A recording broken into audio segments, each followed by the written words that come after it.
ಸ್ನೇಹಿತರೆ, ಎಲ್ಲರಿಗೂ ನಮಸ್ಕಾರ. ನಾವಿಂದು ಈ ವಿಡಿಯೋದಲ್ಲಿ ಯಾವ ಹಣ್ಣುಗಳನ್ನು ಫ್ರಿಡ್ಜ್ನಲ್ಲಿ ಇಡಬಾರದು, ಇಟ್ಟಿದ್ದರೆ ಅದನ್ನು ತಕ್ಷಣ ತೆಗೆದುಬಿಡಿ, ಇದರ ಬಗ್ಗೆ ಈ ವಿಡಿಯೋದಲ್ಲಿ ತಿಳಿದುಕೊಳ್ಳೋಣ. ದೀರ್ಘಕಾಲದವರೆಗೆ ತಾಜಾವಾಗಿರಲೆಂದು ತರಕಾರಿ ಮತ್ತು ಹಣ್ಣುಗಳನ್ನು ಫ್ರಿಡ್ಜ್ನಲ್ಲಿ ಇಡಲಾಗುತ್ತದೆ. ಆದರೆ ನಾವು ಎಲ್ಲ ಹಣ್ಣುಗಳು ಮತ್ತು ತರಕಾರಿಗಳನ್ನು ಫ್ರಿಡ್ಜ್ನಲ್ಲಿ ಇಡಲು ಸಾಧ್ಯವಿಲ್ಲ. ಅದರಲ್ಲೂ ಕೆಲವು ಹಣ್ಣುಗಳನ್ನು ಮಾತ್ರ ಫ್ರಿಡ್ಜ್ನಲ್ಲಿ ಇಡಬೇಕು. ಏಕೆಂದರೆ ಕೆಲವು ಹಣ್ಣುಗಳು ಫ್ರಿಡ್ಜ್ನಲ್ಲಿಟ್ಟರೆ ಕೆಟ್ಟು ಹೋಗುತ್ತವೆ ಅಥವಾ ವಿಷಕಾರಿ ಆಗುತ್ತದೆ. ಫ್ರಿಡ್ಜ್ನಲ್ಲಿ ತಿರುಳಿನ ಹಣ್ಣುಗಳನ್ನು ಇರಿಸಿದರೆ ಅವು ಕಂದು ಬಣ್ಣಕ್ಕೆ ಹೋಗುತ್ತವೆ ಮತ್ತು ದೇಹಕ್ಕೆ ಹಾನಿಯುಂಟು ಮಾಡುತ್ತವೆ. ಹಾಗಾದರೆ ಯಾವ ಹಣ್ಣುಗಳನ್ನು ಫ್ರಿಡ್ಜ್ನಲ್ಲಿಟ್ಟರೆ ಅವುಗಳಲ್ಲಿರುವ ಪೋಷಕಾಂಶಗಳನ್ನು ನಾಶವಾಗುತ್ತದೆ ಮತ್ತು ಒಳ್ಳೆಯದಕ್ಕೆ ಬದಲಾಗಿ ಆರೋಗ್ಯಕ್ಕೆ ಹಾನಿ ಮಾಡುತ್ತವೆ ಎಂದು ನಾವಿಂದು ಈ ವಿಡಿಯೋದಲ್ಲಿ ತಿಳಿದುಕೊಳ್ಳೋಣ. ಮೊದಲನೆಯದು ಬಾಳೆಹಣ್ಣು. ಹೆಚ್ಚಿನವರ ಮನೆಗಳಲ್ಲಿ ಯಾವಾಗಲೂ ಇರುವ ಹಣ್ಣೆಂದರೆ ಅದು ಬಾಳೆಹಣ್ಣು. ಮುಖ್ಯವಾಗಿ ಬಾಳೆಹಣ್ಣು ಕೂಡ ಎಲ್ಲ ಕಾಲದಲ್ಲೂ ಕಡಿಮೆ ಬೆಲೆಗೆ ಸಿಗುವ ಹಣ್ಣು. ಅಂತಹ ಬಾಳೆಹಣ್ಣನ್ನು ಎಂದಿಗೂ ಫ್ರಿಡ್ಜ್ನಲ್ಲಿ ಇಡಬಾರದು. ಹಾಗೆ ಇಟ್ಟರೆ ಬಾಳೆಹಣ್ಣು ಬೇಗ ಕಪ್ಪಾಗುತ್ತದೆ. ಅಲ್ಲದೆ ಬಾಳೆಹಣ್ಣಿನಿಂದ ಬಿಡುಗಡೆಯಾಗುವ ಎಥಿಲಿನ್ ಅನಿಲವು ಇತರ ಹಣ್ಣುಗಳನ್ನು ತ್ವರಿತವಾಗಿ ಹಣ್ಣಾಗುವಂತೆ ಮಾಡುತ್ತದೆ. ಹಾಗಾಗಿ ಬಾಳೆಹಣ್ಣನ್ನು ಫ್ರಿಡ್ಜ್ನಲ್ಲಿ ಅಥವಾ ಇತರ ಹಣ್ಣುಗಳೊಂದಿಗೆ ಎಂದಿಗೂ ಇಡಬೇಡಿ. ಎರಡನೆಯದು ಕಲ್ಲಂಗಡಿ. ಕಲ್ಲಂಗಡಿ ಹಣ್ಣು ಬೇಸಿಗೆಯಲ್ಲಿ ಹೆಚ್ಚು ಖರೀದಿಸಿ ತಿನ್ನುವ ಹಣ್ಣು. ಹಣ್ಣು ತುಂಬ ದೊಡ್ಡದಾಗಿರುತ್ತದೆ. ಇದನ್ನು ಕತ್ತರಿಸಿದರೆ ಒಮ್ಮೆ ತಿನ್ನಲು ಸಾಧ್ಯವಿಲ್ಲ. ಇದರಿಂದಾಗಿ ಅನೇಕರು ಕತ್ತರಿಸಿದ ಕಲ್ಲಂಗಡಿ ಚೂರುಗಳನ್ನು ಫ್ರಿಡ್ಜ್ನಲ್ಲಿಟ್ಟು ತಿನ್ನುತ್ತಾರೆ. ಆದರೆ ಹೀಗೆ ಮಾಡುವುದು ತಪ್ಪು. ಕಲ್ಲಂಗಡಿ ಹಣ್ಣನ್ನು ಎಂದಿಗೂ ಫ್ರಿಡ್ಜ್ನಲ್ಲಿ ಇಡಬಾರದು. ಇದರಲ್ಲಿರುವ ಆ್ಯಂಟಿ ಆಕ್ಸಿಡೆಂಟ್ ನಾಶವಾಗುತ್ತದೆ.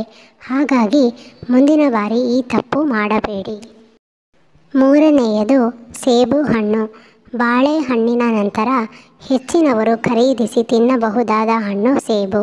ಈ ಸೇಬಿನ ಬೆಲೆ ಜಾಸ್ತಿಯಾದರೂ ದಿನವೂ ಸೇಬು ತಿಂದರೆ ವೈದ್ಯರ ಬಳಿ ಹೋಗಬೇಕಿಲ್ಲ ಎನ್ನುವ ಕಾರಣಕ್ಕೆ ಹಲವರು ಸೇಬು ಖರೀದಿಸಿ ತಿನ್ನುತ್ತಾರೆ. ಸೇಬು ಖರೀದಿಸುವಾಗ ಹೆಚ್ಚು ಸೇಬು ಖರೀದಿ ಮಾಡಿ ಅವುಗಳನ್ನು ಫ್ರಿಡ್ಜ್ನಲ್ಲಿ ಇಡುತ್ತಾರೆ. ಆದರೆ ಸೇಬುಗಳನ್ನು ಫ್ರಿಡ್ಜ್ನಲ್ಲಿಟ್ಟರೆ ಬೇಗ ಹಣ್ಣಾಗುತ್ತವೆ. ಇದರಲ್ಲಿ ಬರುವ ಸಕ್ರಿಯ ಕಿಣ್ವಗಳು ಇದಕ್ಕೆ ಕಾರಣ.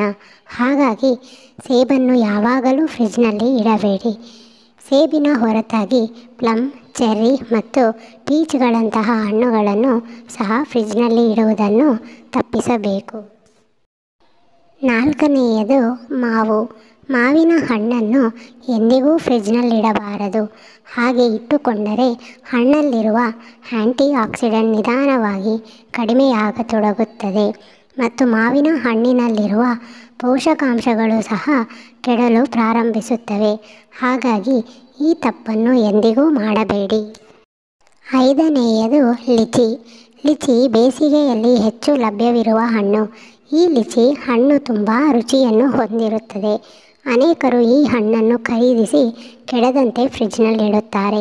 ನೀವು ಈ ಹಣ್ಣನ್ನು ತಣ್ಣಗಾಗಿಸಿದರೆ ಅದರ ಮೇಲ್ಭಾಗವು ಹಾಳಾಗುತ್ತದೆ, ಅದರ ಒಳಭಾಗವು ಹಾಳಾಗಲು ಪ್ರಾರಂಭಿಸುತ್ತದೆ. ಹಾಗಾಗಿ ಈ ಹಣ್ಣನ್ನು ಫ್ರಿಡ್ಜ್ನಲ್ಲಿ ಇಡಬೇಡಿ. ಆರನೆಯದು ಸಿಟ್ರಸ್ ಹಣ್ಣುಗಳು. ನಿಂಬೆ ಮತ್ತು ಕಿತ್ತಳೆಯಂತಹ ಹಣ್ಣುಗಳು ಹುಳಿ ರುಚಿಯನ್ನು ಹೊಂದಿರುತ್ತವೆ. ಏಕೆಂದರೆ ಅವುಗಳಲ್ಲಿ ಸಿಟ್ರಿಕ್ ಆಮ್ಲ ಅಧಿಕವಾಗಿರುತ್ತದೆ. ಸಿಟ್ರಿಕ್ ಆಮ್ಲ ಅಧಿಕವಿರುವ ಹಣ್ಣುಗಳು ಶೀತ ವಾತಾವರಣದಲ್ಲಿ ಹಾಳಾಗಿ ಹೋಗುತ್ತವೆ. ಅವುಗಳನ್ನು ಫ್ರಿಡ್ಜ್ನಲ್ಲಿ ಇರಿಸಿದಾಗ ಅವುಗಳಲ್ಲಿರುವ ಪೋಷಕಾಂಶಗಳು ನಿಧಾನವಾಗಿ ಕೊಳೆಯಲು ಪ್ರಾರಂಭಿಸುತ್ತವೆ. ಹೆಚ್ಚುವರಿಯಾಗಿ ಸಿಟ್ರಿಕ್ ಆಮ್ಲದಲ್ಲಿ ಸಮೃದ್ಧವಾಗಿರುವ ಹಣ್ಣುಗಳನ್ನು ಇತರ ಹಣ್ಣುಗಳು ಮತ್ತು ತರಕಾರಿಗಳೊಂದಿಗೆ ಇರಿಸಿದಾಗ ಅವು ಇತರ ಆಹಾರಗಳನ್ನು ತ್ವರಿತವಾಗಿ ಕೆಡಿಸಬಹುದು. ಹಾಗಾಗಿ ಸಿಟ್ರಸ್ ಹಣ್ಣುಗಳನ್ನು ಫ್ರಿಡ್ಜ್ನಲ್ಲಿ ಇಡುವುದನ್ನು ತಪ್ಪಿಸಿ. ಸ್ನೇಹಿತರೆ, ಈ ನನ್ನ ಮಾಹಿತಿ ನಿಮಗೆಲ್ಲ ಉಪಯೋಗವಾಗಿದೆ ಎಂದು ನಾನು ಭಾವಿಸುತ್ತೇನೆ. ಇಷ್ಟವಾಗಿದ್ದರೆ ಈ ವಿಡಿಯೋನ ದಯವಿಟ್ಟು ಲೈಕ್ ಮಾಡಿ, ನಿಮ್ಮ ಫ್ರೆಂಡ್ಸ್ ಹಾಗೂ ಫ್ಯಾಮಿಲಿ ಜೊತೆ ಶೇರ್ ಮಾಡೋದನ್ನು ಮರಿಬೇಡಿ. ನೀವಿನ್ನೂ ನನ್ನ ಚಾನಲ್ಗೆ ಸಬ್ಸ್ಕ್ರೈಬ್ ಆಗದಿದ್ದರೆ ದಯವಿಟ್ಟು ಸಬ್ಸ್ಕ್ರೈಬ್ ಆಗಿ, ಹಾಗೆ ಬೆಲ್ ಐಕಾನ್ನ ಕ್ಲಿಕ್ ಮಾಡಿ. ಎಲ್ಲರಿಗೂ ಧನ್ಯವಾದಗಳು.